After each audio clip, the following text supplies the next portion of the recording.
Stem செல்லை பற்றி யார் தெரிஞ்சுக்கணும்? இந்த கேள்விக்கு பதில், நீங்கள் ஒரு டாக்டராக இருந்தால், யங் டாக்டராக இருந்தால் நீங்கள் கண்டிப்பாக ஸ்டெம் செல்லை பற்றி தெரிஞ்சுக்கணும். ஏன்னா உங்களோட பேஷண்ட்ஸ் இனிமேல் நிறைய பேர், சார் எனக்கு ஸ்டெம் செல் ட்ரீட்மெண்ட் கொடுக்க முடியுமா, இந்த வியாதிக்கு இதை ஸ்டெம் செல்லை வச்சு குணப்படுத்த முடியுமா அப்படின்னு சொல்லி கேட்டு வருவாங்க. ஸோ அவங்களுக்கு சரியான இன்ஃபர்மேஷன் கொடுக்கணும் அப்படின்னா அதை பற்றி தெரிஞ்சுக்கணும்.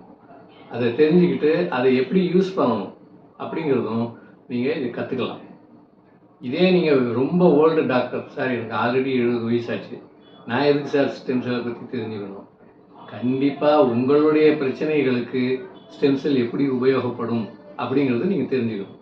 ஃபார் எக்ஸாம்பிள், ஆஸ்டியோஆர்த்ரைட்டிஸ், கால் முட்டி வலிக்குது, நடக்க முடியல, படியேற முடியல, உட்காந்தா எந்திரிக்க முடியல, எனக்கே இந்த ப்ராப்ளம் இருக்குது அப்படின்னா ஸ்டெம் செல் தெரப்பி மூலமாக இழந்த நம்மளுடைய மூமெண்ட்ஸை, நான் இப்போ கல்யாணத்துக்கெலாம் போகிறதில்ல சார், நான் இப்போ கான்ஃபரன்ஸ்லாம் போகிறதில்ல சார், ஏன்னா அங்கே போனால் படி இருக்குது, என்னால் ஏற முடியல.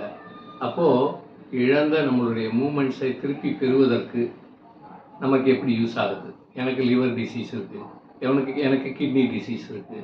ஸோ இந்த மாதிரி பிரச்சனைகளுக்கு, எனக்கு அல்சீமர் இருக்குது, இந்த பிரச்சனைகளுக்கு ஸ்டெம் செல் தெரப்பி உதவுமா, உதவாதா? எவ்வளவு தூரம் உதவும்? ஸ்டெம் செல் வேறு என்ன ட்ரீட்மெண்ட்டோடு அதை சேர்த்து எடுக்கலாம். இந்த விவரங்கள்லாம் தெரிஞ்சுக்கிட்டிங்கன்னா உங்களுடைய வாழ்க்கைக்கு பயன்படும். அதே மாதிரி நான் ஒரு சயின்டிஸ்ட்டு சார் அப்படின்னா இதே தான். யங் சயின்டிஸ்டாக இருந்தால் இதை பற்றி ரிசர்ச் பண்ணுறதுக்கு உங்களுக்கு ஆப்பர்ச்சுனிட்டி நிறையா இருக்குது.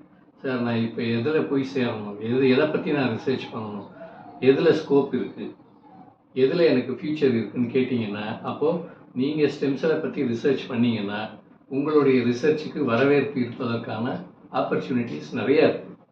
ஓல்டு சயின்டிஸ்டாக இருந்தால் உங்களுடைய ட்ரீட்மெண்ட்டுக்கே இது தேவைப்படும்.